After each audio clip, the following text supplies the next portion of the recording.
Hey, it's Johnson, and today I want to talk to you about how to overcome ad compliance issues.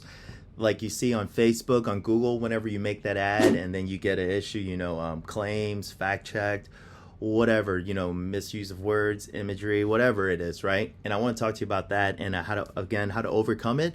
And shockingly, why I actually believe compliance is, these ad compliance rules are actually really good.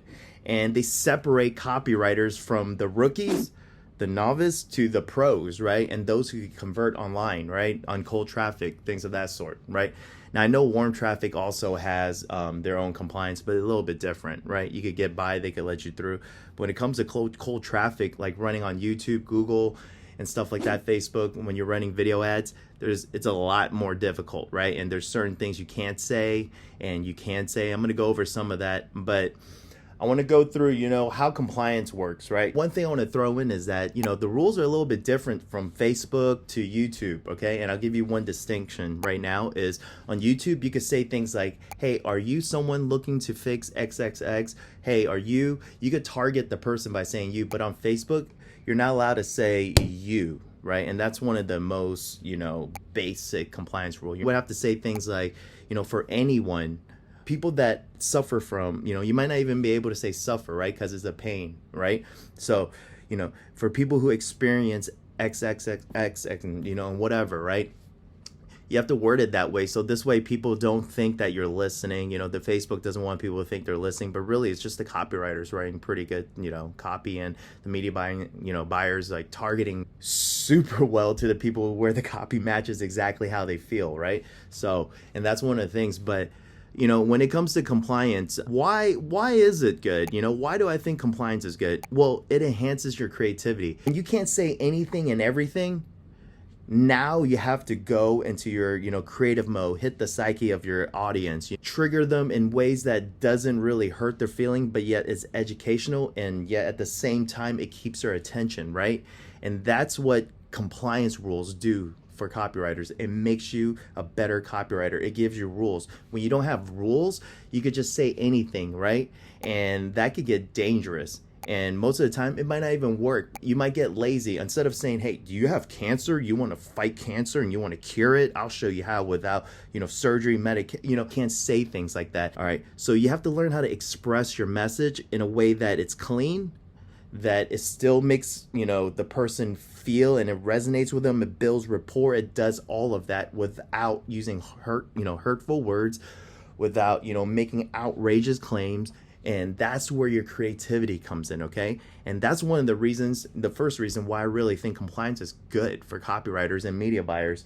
Limiting rules, being the best at what you can without damaging or hurting others or even your own company. And I will talk about that, And the second thing is, again, separating the novice from the pros, right?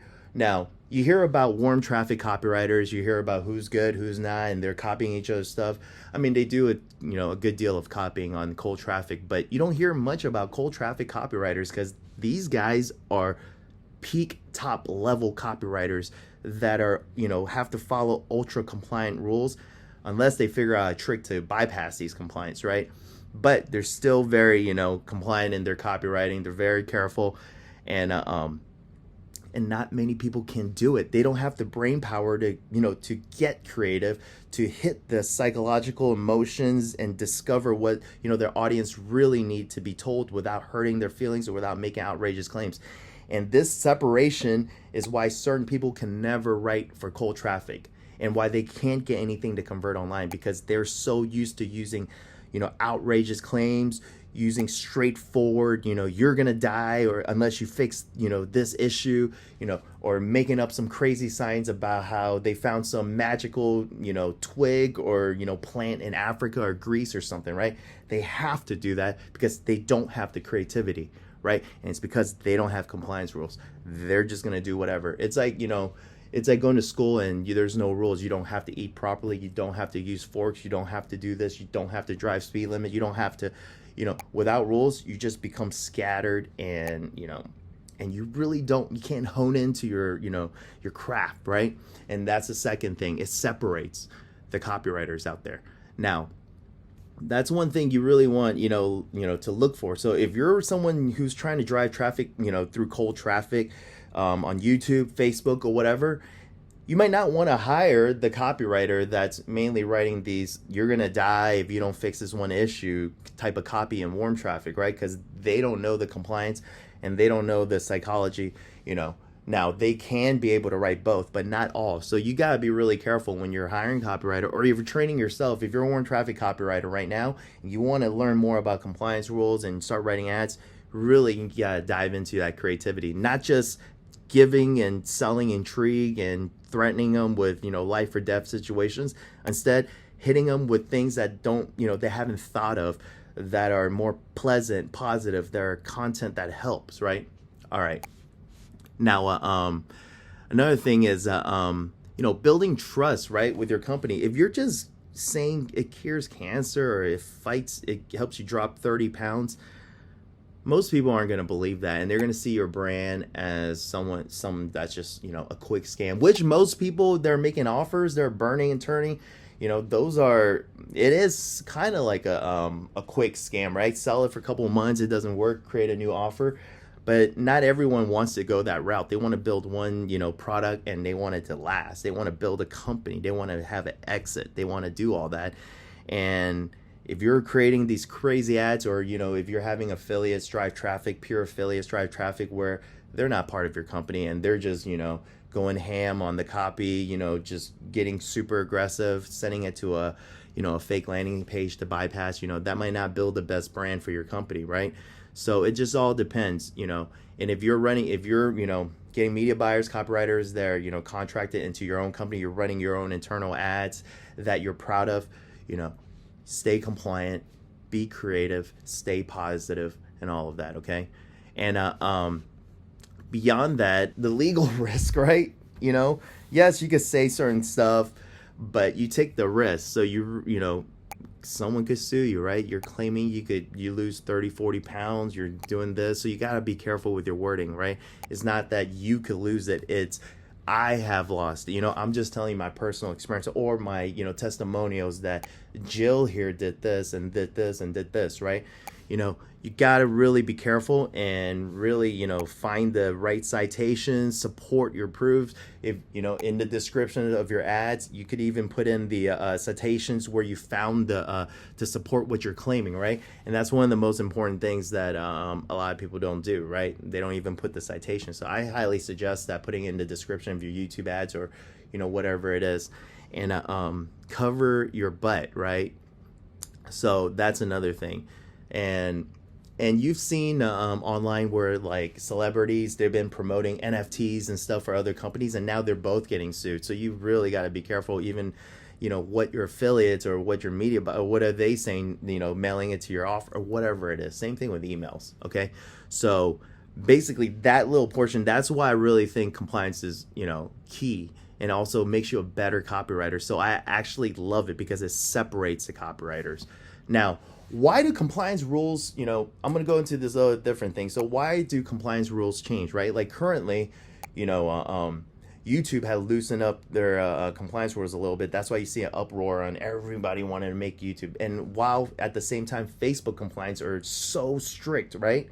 Now, we've been hearing, Facebook's been getting sued for Meta and stuff like that. And on top of that, less people are running traffic there and more on YouTube. As that kind of sways to the other side, these companies will lower their compliance rules. This way you could get more stuff across, because they're not making as much money, or they need money. So they're going to let you be, more aggressive. So you really could see the market and see what the companies are doing, and you could see, or where most people are going, and now you could adjust your copy to be more aggressive. And when I say aggressive, I do not mean saying that you could cure cancer, you could get rid of brain tumors, you could bring back memory, you could fix diabetes in like one day or anything like that, right? And I'm not saying that. When I say more aggressive, I'm just meaning, the wording like, hey, you could relieve yourself of this specific issue if you do that. You got to really be careful with the wording. But that's one other trick that you could look into, looking to see what the company's doing, seeing if they're losing money, seeing if they're, if everybody's doing it. You might want to go the opposite way, where you could get more aggressive. And it's a fine balance that goes back and forth, right? One last thing, okay? And I know a lot of people, while they're writing, a lot of copywriters, while they're writing, they're like, oh, I can't say this, I can't say this. Okay, I gotta stay compliant. So what I suggest is don't limit your copy and your creative power initially. Write what you feel. I mean, write, don't get crazy and don't say, the aggressive stuff that'll get you banned, And if you get banned, you have to create new accounts. I mean, there's media buyers out there with constantly creating new accounts, stacks of credit cards. They're constantly rotating to create new ones and burning, turning, all of that, right? So again, as I said, you don't need to constantly correct yourself. Go and, if you're using AI, whatever, right? Go and write your ad, as clean as possible. Don't go overboard. And then after you get all your creative power up, everything down on paper, then go back and clean it up for compliance. All right. And that's a little trick I personally do. And I teach my guys to do the same thing. Right. And the reason for that is while you're limiting your creativity to stay compliant, you're ruining your copy, you're ruining your creativity, you're ruining your ideas that you could put down. Just say what you got to say, then clean it up after. Okay.